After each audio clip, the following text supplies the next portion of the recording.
What is up, everybody? Ed Gow Jr. here of Dad Central, co-host, co-producer of the Dad Central show. And that's the other person who's the co-host, co-producer. Drew, what's going on? Well, Ed, it's just another great day. It is getting colder here in Ontario where we are. So I think that's why I just feel this natural need to grow some facial hair. It makes me feel a bit warmer. I don't know if anyone else gets that urge, but don't be scared. It's not staying forever. So I'm doing well today. Well, you know what? It's interesting. When I was younger and I had hair, I had a beard, and one of my mentors at the time said, shave your beard. I go, why? Because people think you're hiding your face. So I have not had a beard for years and years and years, but I'm getting an inkling to maybe do a goatee thing, but I'm not sure yet. Not sure. I want to see Ed with a beard. I see like a James Harden sort of look for you. I'm like, that'd be great. Oh, no. Oh gosh, no. But you should do it. You know how many beard companies have come and say, hey, we'd love you to sponsor our product. You got to grow a beard. So, hey, opportunity knocks. Just grow that beard. There you go. Well, joking aside, the reason we're here is the Dad Central show is sponsored by Dove Men Plus Care. Dove Men Plus Care believes that care is the best of a man, because when men care for themselves and others, there's positive impact, and we love doing it. And thanks and big shout out continuously to Dove Men Plus Care, because this is the only type of thing in the world that they're sponsoring. So there you go. Drew, what's going on? Well, it's always great to do these conversations because we learn so much. I personally learned so much. So it's a little bit of like help for me in this whole dad journey. And I think we just get to connect with some great individuals and learn a lot from them. So I'm excited to have Cam Hall today. And so Cam Hall is the creator of Fight the Dad Bod. It's been around since I think 2015. And he's also now the host of a new podcast called Dad's Making a Difference. He also happens to be, of course, a dad. He's got 2 children. And we're really excited to learn more about him, his story, and a little bit more about Dad's Making a Difference and how it can be a great support for fathers in this journey that we're all on together. So Cam, welcome to the show.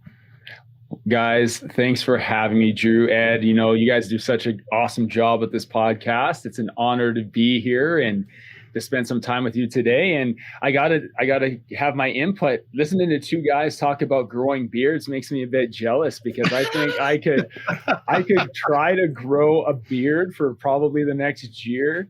And Drew, I just still wouldn't match what you have started. So I'm a little bit jealous. My face stays cold here in Canada all winter. And so, no, fellas, it's great to be here. Thanks for having me. Well, appreciate it. Yeah, appreciate it. Thanks for taking the time out of your positive, productive schedule to be with us and with our family worldwide. Yeah. Well, Cam, I appreciate that. I have always said I didn't really hit puberty until I hit 40. And even still, I probably do the same grow. Well, anyways, maturity then. I didn't hit maturity until 40. And even then, I'm not even so sure about it. I play too much with the kids and look like a kid myself. So, but I hear you. It's hard to grow this thing, and it doesn't stay long. But, you know, we like to start the show by getting a little bit of the backstory. You know, how did you get to this place you are today? And so why don't you start by taking us back to the early years for Cam? Tell us a little bit, what was life like for you growing up? So I had the opportunity to grow up in a loving family. Hey, you know, a lot of guys will say I came from a really tough background. Things are really hard for me. And we all face our hiccups and our struggles in our life. But I think back to growing up, I had 2 parents who loved me. I have 2 younger brothers, but we did face some hardships. You know, when I was about 12 years old, my family moved from a city, Calgary, Alberta, moved to a small town outside of Calgary, mainly for financial reasons. My dad worked in construction. My dad still works in construction to this day, you know, in his mid-60s. My mom was a stay-at-home mom. She ran some day home stuff when we were in Calgary, but was a waitress in a coffee shop when I was growing up. And, you know, I never doubted for a minute that my parents gave everything to my brothers and I to help us succeed.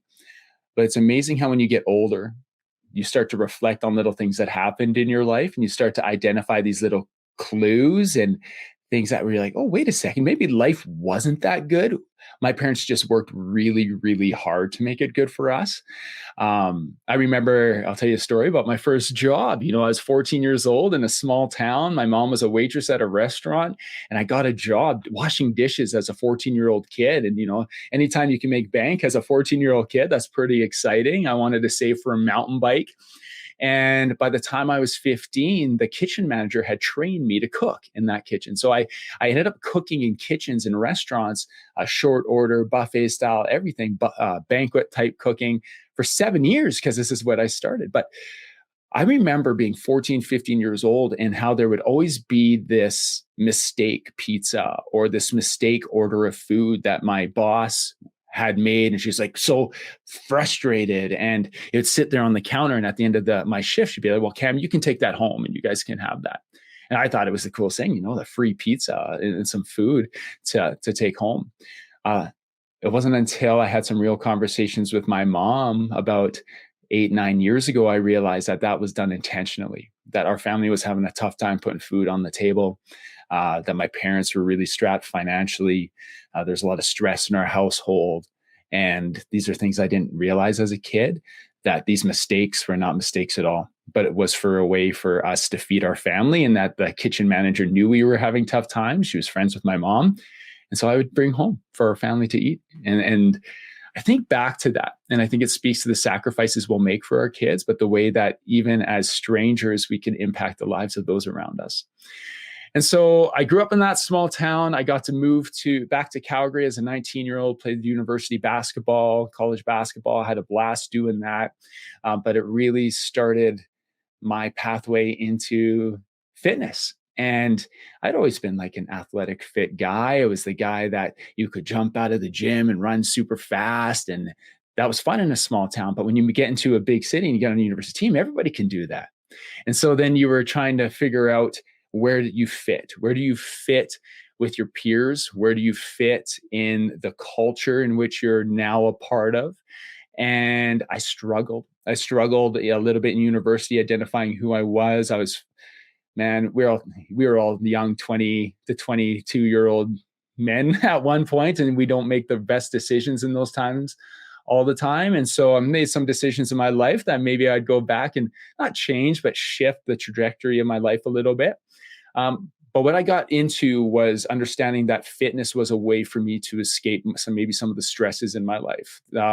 If anything else was falling apart, I could come back to fitness. I could come back to being the guy who worked out all the time. This was great until I was, 25, 26. But when you stop playing sport, and you guys, like, you being parts of teams, like when you're part of a culture where you're just thrown into this grouping of, for me, it was like 14 to 15 guys every year. I didn't have to make friends. Like, I didn't have to work hard to find a place for myself to belong. And then I finished my eligibility, which happens to all of us at one point. And I transferred to another university to get a second degree. And when I showed up, I was like, man, who am I? Like, who do I identify myself as? I can't be Cam the basketball player anymore, but people just knew me as Cam the fit guy. And, I've been pretty clean cut my entire life, but during that period of time, for about a year and a half, we joked about beards. I never was able to grow a beard, but I grew my hair. I didn't cut my hair for like a year and a half. And so 2 years later, I got hair that's down past my ears. I'm rocking Hold on a second. Hold on. Are there pictures of this? There are pictures of this, and you can find them on Facebook. You can see me. All right. You can see me leaning against an old, I can't remember the car. It was like a Chrysler Turismo or something like that, and I'm leaning on it next to my young cousin, and I got like the surfer hair, like the curly highlighted. Oh, terrible, man, terrible. So there is photo evidence of this. Sorry to interrupt. I just needed to know. It's great. I love it. So it's good. It's, when I show my kids that picture, their eyes get big and they're like, that was you? And my daughter just shakes her head because she's 10. She knows better now. She's like, Dad, that was ugly. So it's good. But I think back to that time, and that's when I actually met my wife, Kim. She was my girlfriend at that time. And I was just like hitting the gym hard. I wasn't shooting hoops anymore. I didn't want to like attach myself to that. I was trying to find myself. But I attached myself to being Cam the fit guy. And then I thought, well, without fitness, I'm nothing. So I always had to be shredded. I always had to be in shape. I always had to be this guy. Well, as the older you get, I get out of university, I get a job teaching in a middle school at that time, teaching math and science. And I was also working in the evenings, and it got harder to balance my health. So I started resorting to practices that right now I look in hindsight like just unhealthy practices. Like I never put anything in my body that you wouldn't want to put in your body. But when I looked at it, I was eating chicken and rice and carrots.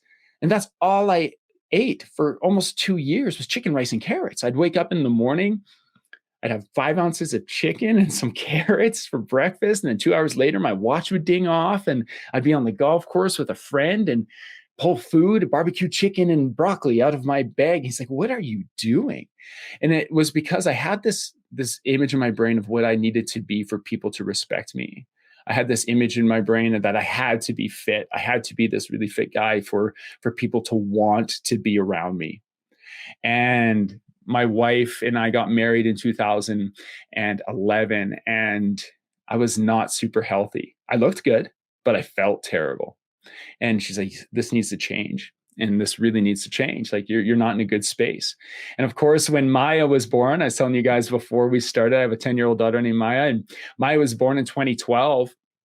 And we thought like, oh, we're both ex-university athletes. Everything's going to be great. We'll just bring this child into our life and they'll just adapt with us. Well, you guys know, like I couldn't have been more wrong. The baby comes and nothing is the same. You have less sleep, more stress, less exercise, more quick, like bad choice foods. And during that period of time after Maya was born, in about 6 months, I put on between 25 and 30 pounds, about 28 pounds. And for a guy who had a really bad relationship with food and body image, because that's what I had. I had a really bad relationship with body image, poor self-image, relationship with food. I was literally starving myself to get a physical result. When I gained that weight after Maya was born, it impacted me pretty negatively. And it impacted my marriage, impacted my ability to be the father I wanted to be, the professional at that time I wanted to be. I had taken on more on my plate than I thought I could handle. I was doing a master's degree in leadership. I had finished a couple of years in teaching and thought that would be something I wanted to do. And so I resorted back at that time to just giving my body what it needed to starve itself and lose weight. That's all I wanted to do was lose weight and get ripped again, as a 31, 32-year-old guy. And so I went back to chicken and rice and doing that. And I was miserable. And Kim, my wife, was just not having it. She's like, you need to change. Like, we need to do something different. And so I feel like I'm rambling here. So cut me off anytime you want. But, when Kim had Maya, she was feeling a bit lonely herself on mat leave and had started this amazing thing called K-Fit Mommy, where she was working with moms on mat leaves and doing boot camps and parks and all these great things. And so I saw her and I was like envious of my wife. She's doing so good. And so we went to a health and wellness conference in Vegas in 2015. It's 2014. We went, and Kim's like, you need to come with me. Like, we need to get out of here. Kim was going to this conference. She's like, you need to come with me. We need to get just away from here. And at that point in time, I was a new assistant principal in elementary school, had a year on my master's. My son Braylon had been born in 2014, in June 2014. And so any weight that I had lost after Maya had come back plus after Braylon, and it was a bad spot. And at that conference, I met a guy who literally changed I'll say he changed my life, but he changed my outlook on fitness and what it meant to be a dad who was fit, who was healthy. That's a big part, healthy, mentally, physically, emotionally, and how I could, get back on track, being who I wanted to be, but being who I needed to be for my family. And we did that through nutrition and exercise. And so I followed the plan. He mentored me and I got amazing results. And in 2015, almost a year later, I was like, I need to show other guys how to do this. That's why I started Fight the Dad Bod, to help other men take control of their lives, to live fit, healthy, fulfilled lives with their family. Yeah, that's a great story. There's so many, I think, interesting themes that come up. One for me is this idea of identity. And so where you were getting your identity or where you were getting your validation, which came from, please don't take this the wrong way, but it sounded like a little bit of an empty pursuit. because it wasn't as you said, healthy. It wasn't healthy for you, and it wasn't healthy for the relationships that were important to you. The other thing that comes up is the importance of that partner or that other person who can speak into your life from a maybe a bias, but a perspective that says, hey, it's not really going well for you right now. And also encouraging you to pursue something different. So those are, I think, really important things. But then the third one is this becoming a father piece and the stresses that it adds. And then what it means as far as these things you thought you were pursuing and the unhealthiness of it, but then it compounds and it gets harder and harder and harder. But the fourth thing is the desire to change and the willingness to own what's going on and then do what's required. You invested in yourself for that year to be able to then do it yourself and then say, well, I want to help others do that. So I think there's a lot of really cool themes that came up as you were sharing that. So, I would have asked you, talk about the journey becoming dad, the fears, hopes. You've already outlined some of those things. So maybe Ed, if you're okay, if I ask a quick question after that, my own rambling is, well, then I think what has been your greatest challenge then, just as a dad, as you go through this process? My greatest challenge as a dad is not comparing myself to what I think others are doing. Okay. So not comparing myself to this ideal image of a father who's fit, who's out climbing mountains and skiing with his kids. Those are things that we do together as a family.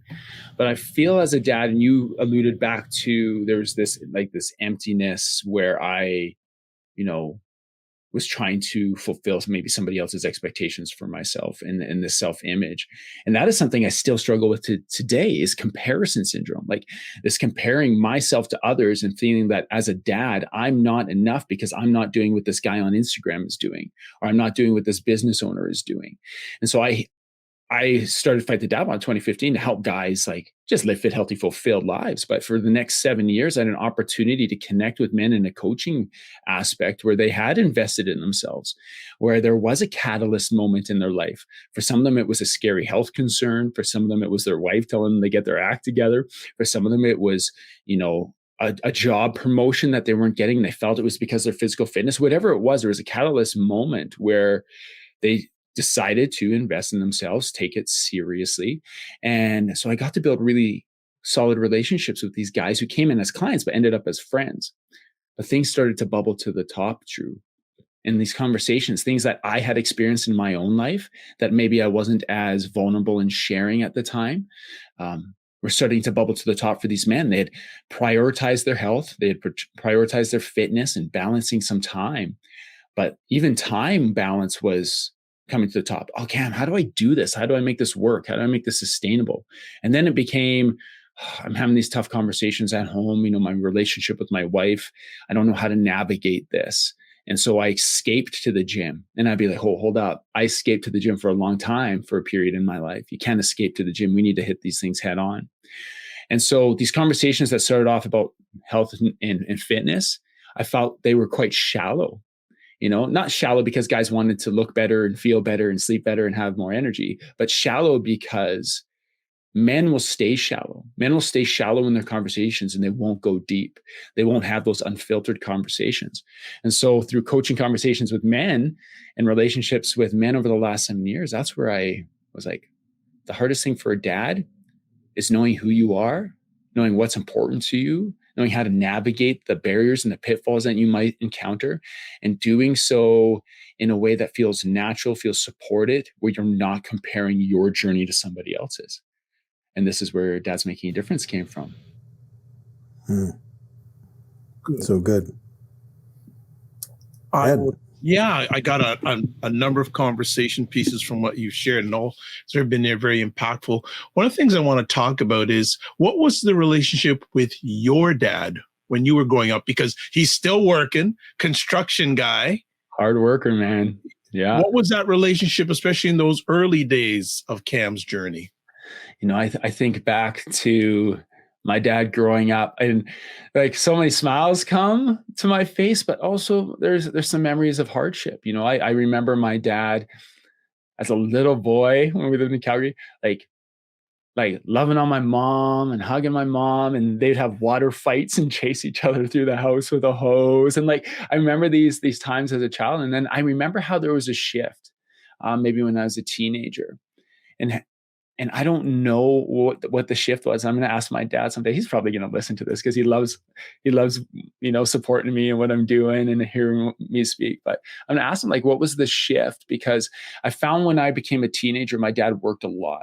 We lived in a small town. It's about an hour and 15 minutes out of Calgary, and he still worked in Calgary. So he would drive in and out every day. So from the time I was about 13, 14, to the time I was a man, my dad was up at 5, gone before I woke up, as a kid, or I just catch him right before he left the house. And then he wasn't home till late at night, and I was already at practice or having a game or whatever. So, I didn't see my dad a lot during that time, but what I saw from my dad, and I saw in my dad, was this commitment to hard work and to providing for his family. And I will never doubt in my life that my dad loved me. My dad wasn't like a huggy, feely, kissy type of dad at all. That's just not his style. I'm that way with my son because that's my style, I've realized. But my dad, I know my dad loved me. My dad never missed a game. He'd miss some practices, but like my dad never missed a game, a tournament, and he worked. I remember working with my dad. He worked so hard just to make sure my brothers and I had opportunity. And, my dad never graduated high school. My dad worked in a service station when he was a teenager. My grandfather owned. And so it was just like, I just saw this quality of hard work and determination from my dad. And I think that's where I got it. And so right now, at the beginning, we were talking about things that were going on and how maybe one of the reasons that I find personally it hard to balance. I got so much on my plate. I'm always go, go, go. And my wife tells me to take a step back and take a breather. Is I saw how my dad worked so hard. And I feel like I need to be working hard all the time. Like I cannot take my foot off the accelerator. Whether I'm working, I still work full time, guys. Like I'm a vice principal in a large high school. I have Fight the Dad Bod. I have all these other things I want to do. I still need to be a dad. Like I still need to be present for my kids. I want to be the dad that doesn't miss the games, that doesn't miss the events. And so I think about my dad and my relationship with him, and I love my dad. He's still working hard, and he's working hard because he can't settle. He says he's retired or semi-retired. He's moved to this beautiful mountain town in British Columbia, and now he's just working for everybody in the community doing, renovations and touch-ups and stuff. Like I love that about him, how hard he works. But I also wish he would just take a breath.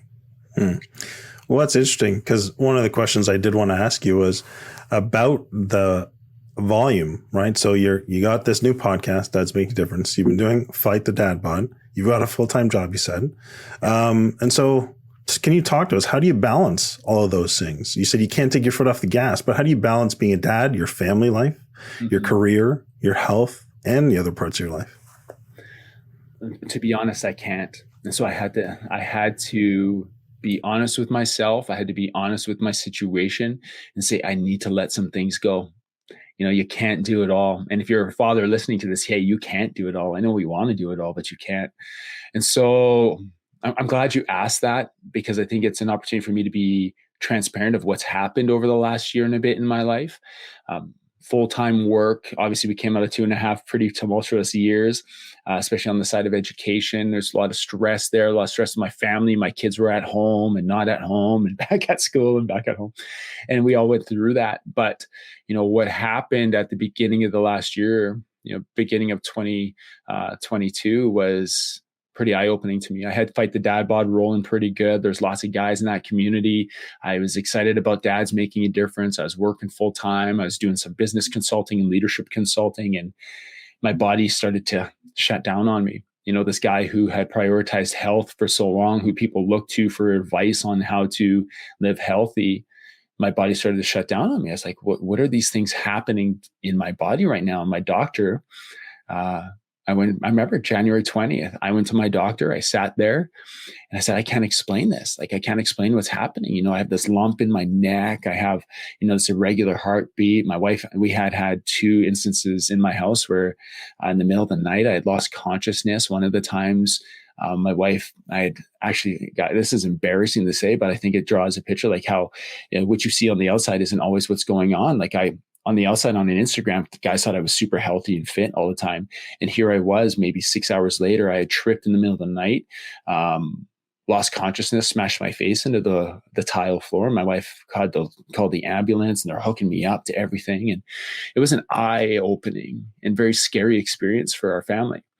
So in January 2022, I went to the doctor, said, I don't know what's going on. And so they had sent me to all these specialists. He's like, this is stress, man. Like, you need to take your foot off the pedal a bit, and you need to take a step back. And he's like, I know you have lots going on, but you need to prioritize the things that are the most important. These things that I had been telling men for 7 years, right? And just took a step back. He said, I'm putting you out. And so he actually put me on a medical leave for my job, which was terrible for me. I love the connecting with youth and the people I work with, but it was probably the best thing for me. So I was on a medical leave until things kind of simmered down, and our test came back negative and things were good for about 3 months.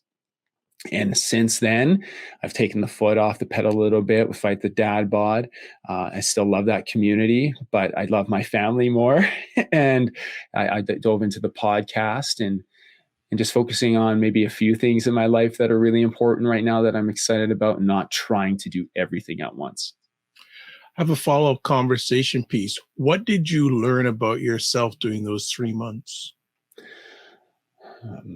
That my greatest weakness is my inability to settle. My greatest weakness is not being there's a difference between being content and being complacent, right? I think we understand there's a difference there, or being comfortable and being complacent. I don't think I'm ever good with being complacent, but there's some times in your life it's okay to be comfortable. It's sometimes okay to be content with where you're at and just take a breather. And in that season of your life, say, okay, this is where I'm at right now. I don't have to do everything. And so what I learned about myself in those 3 months is that, one, I recharge on my own. I refresh on my own, and that allows me to bring more of myself to serve others when I need to and when I have the opportunity. I also learned about myself that I lack discipline. I lacked discipline to be able to manage the priorities in my life in the way that they are prioritized, instead of jumping back and forth from things. Yeah. Drew, go ahead. Yeah, there's a lot of great things that you've been able to share, Cam. And also, I really appreciate your vulnerability, talking about, hey, here's who I was and what I was doing for all these other men. But then what happened for me was really almost the opposite of what I've been sharing with them. And so that takes some courage to actually admit that. So I just want to acknowledge your courage and your ability to be vulnerable and say, hey, here's what's going on here. So I could really relate with that. And I think, the understanding of stress is real, and its impact on us as men, as fathers, is something that really does need to get talked about more.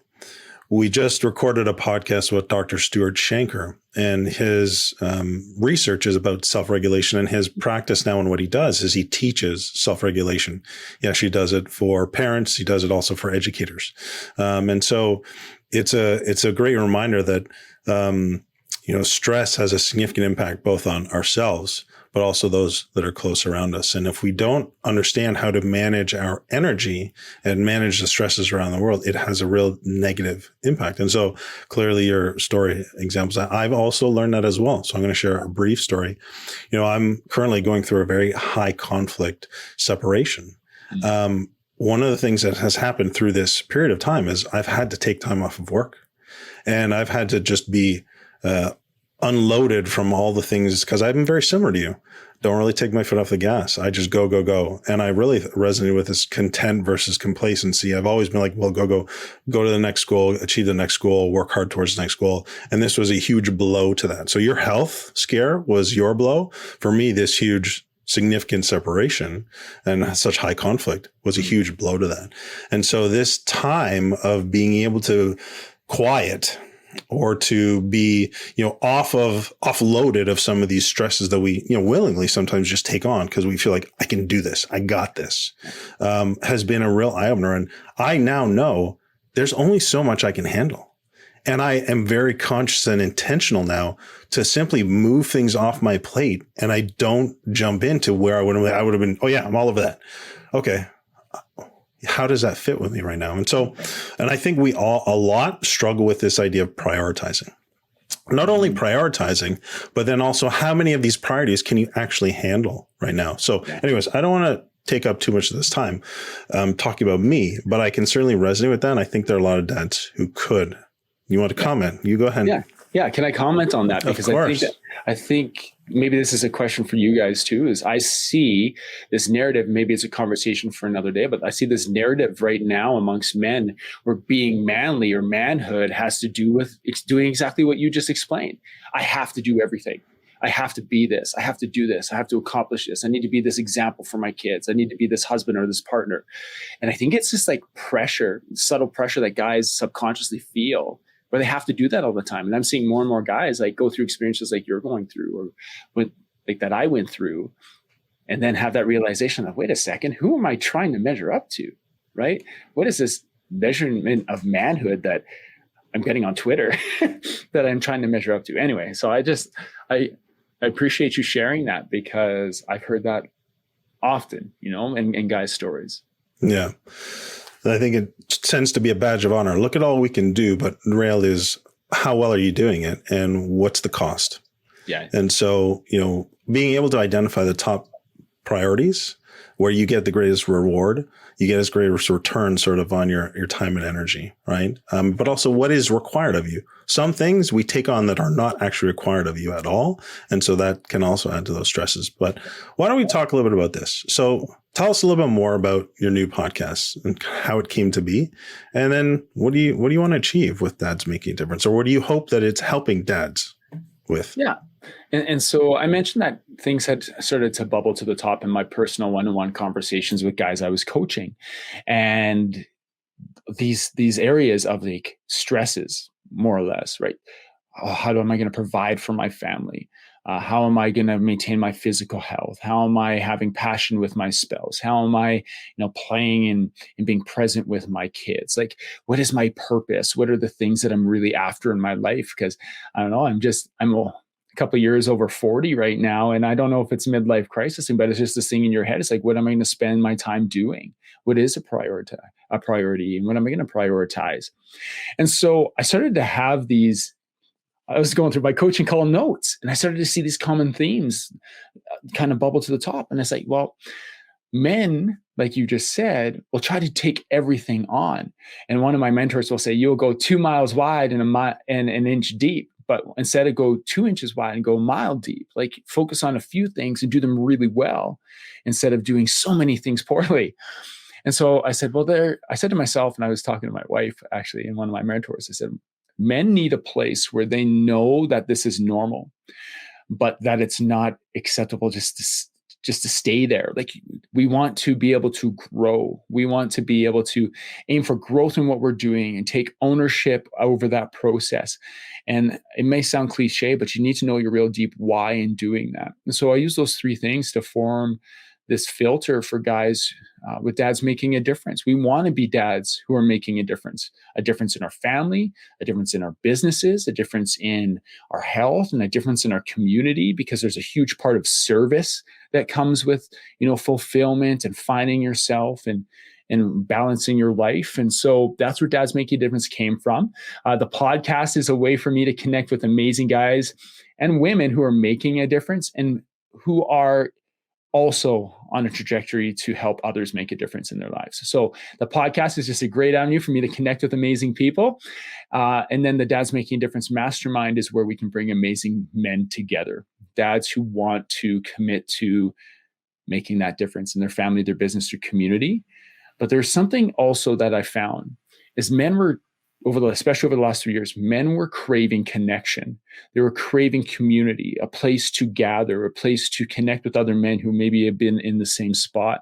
We got entrepreneurs who are doing what I did with Fight the Dad Bod, but they're on the beginning of their journey and they have great ideas and great plans, but they don't know where to go. And they might hire a business coach to guide them, but that business coach doesn't give them the unfiltered conversations that they need. We talk about, your physical health, your emotional health, your spiritual health, your financial health, and your professional goals. And we talk about these things as a group and have unfiltered conversations to move men forward.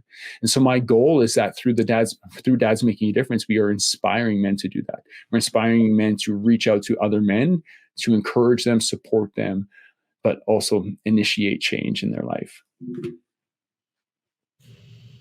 It's great.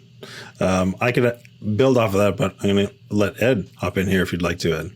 Yeah, no problem. I'd like to know, there's a number of different conversation pieces, but let me just go with this one. What's the most important skill you've developed that is essential for your ability to be a dad, and why is it so important for you? Oh, most essential skill. Well, I told you I struggled with prioritizing, right, and discipline. If there is a skill that I've been working on developing over the last year, it's discipline. It's being able to carve out time and stick to it. It's being able to not get sucked into, literally just get sucked into my phone and not be present when I'm with my kids. It's the skill of being more disciplined and more present and more mindful. I think that's the most valuable skill. I am not good at it yet. I'm continuing to grow in it. But that is probably the most important skill I have experienced growth in over the last year and a bit. Okay. Earlier on in the conversation, you shared how you showed your picture with your flowing hair to your young kids. Yeah. Talk about it. Talk about sharing some of your story with your kids and how important it is for fathers to do that. I don't know if you guys know this, but anyone listening to this, next time you tell your kids a story, any story about when you were young, or like when Kim and I will tell about how we met. And so my kids are just like transfixed to that story. Tell us another story. My son literally said in the car the other day, "Can you tell us another story?" So it's so cool to see how interested they are in how I grew up, and how mom and I met and all of that. But it also makes me very mindful that they're always watching. They're always watching and they're listening. And so I'm very conscious of how I say things. My relationship with Kim is very important. We've had some ups and downs, and I've made some mistakes in but our relationship, our conversations with each other, I'm very careful about tone and how I respect Kim in our home, and likewise how she respects me. But when I'm telling stories to my kids, and the importance of telling stories to your kids, it makes you more human. Right? And this sounds silly because you're their dad and they know you're human, but it also gives this opportunity for your children to connect with you in a way that's not you telling them what to do or how to do something. Instead, it gives an example of a story of where they're like, "Oh, dad did this, so I can make mistakes too, and it's okay. Like I can take risks, and it's not the end of the world. And if I make a mistake, dad's there to either support me or to help guide me in the right direction." There's such a power in story with your kids, and it builds this connection and relationship that goes deeper than just the day-to-day interactions that we might have. Cool. I'll fit in one if I can get one more quick one in. How has being a father changed you? It has made me less selfish. I think to how I struggled in my late 20s with my health and fitness journey. It was selfish. It was shallow, and then I became a dad. And the second you hold that child in your hands and you look into their eyes, you're like, "Oh my goodness, I'm responsible for you. Like, I don't know how to do this." Like, it's intimidating, but you start to be selfless. You start to I will do absolutely anything for my kids. Like, it's weird. Like, in our home, like, I love Kim. Kim is my wife and she is our priority. And so my relationship with Kim takes priority. And then it's my relationship with my kids. And so, with that, I think it changed me just to give more of myself to others. Even in those little acts of service with my kids or inspiring them to help others as well. I don't know how it's changed me. I'm not as selfish as I was before I was a dad. Yeah. It's not about me. Sounds like a leader who recognizes his role it's not about me. It's really about the others that I'm serving and helping them achieve their potential. So I think that's great. Thank you so much, Cam. One quick question for you. Well, maybe two. This first one, if there's one piece of advice you'd have for dads who wanted to make a difference, what would that be? One piece of advice. Actually, I'm going to go back to what you just said about leadership. If you want to be a leader in your home, if you want to be a leader in your community, a leader in your business, whatever it is, making a difference, the word legacy comes up. But to be a leader and to leave a legacy means that you need to get results in a way that builds trust. There's a book, The Speed of Trust by Stephen M. R. Covey, and he says that leadership is getting results through a way which builds trust. And so if you're a dad that wants to make a difference, build trust and build relationships first with the people around you. And that will help you step into that role where you can truly leave a legacy for your family. I think that's a great and very fitting end to, and a piece of advice for dads, but end to our conversation. Build trust by building relationships with the people around you that matter the most. That's fantastic. So, Cam, it's been a real honor to have you on the show. A real treat to hear your story, to hear your energy, to hear your passion, but also your vulnerability. So where can people find more about you if they want to connect with you? Yeah, if you want to connect with me, dndmastermind.com is about dads making a difference. You can go there. There's also dndpodcast.com, though they might end up at the same space. You can connect with me on social media. I'm still everywhere at Fight the Dad Bod. It's just where we built a big community that's vulnerable and open. So you can connect with me there. Or I'll give you guys my email address in the notes too, and so you can put that in. People can reach out to me directly. Okay. Well, that's great. Cam, thanks so much for being here and sharing your story with us. Well, thanks for having me. Like I said, it's a pleasure. I enjoy listening to your guys' episodes, and you're doing such a great thing here. And I can't wait to hear more. I will just leave off saying, Cam, thanks for taking the time. And one of the messages I always share, especially with dads and fathers, that I think resonated in this conversation is don't just manage your time, manage your energy. And all dads and fathers out there, remember to give yourselves grace. Mm-hmm. Absolutely.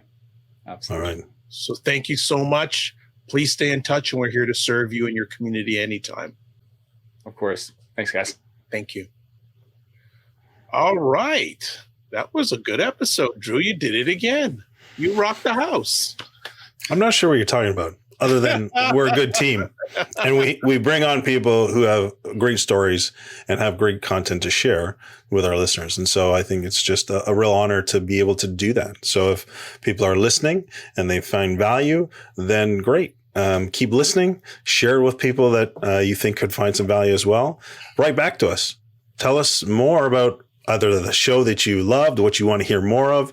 I shared in a show earlier about here are some of the 3 challenges that we hear a lot from dads. And we're trying to begin addressing some of those things. And that was, keeping your calm, staying cool. It was being able to manage the different demands. And it was also being able to engage and connect with your partner. And so we want to keep hearing from listeners so that we can continue to bring value and have great conversations that help me, but also help everyone else.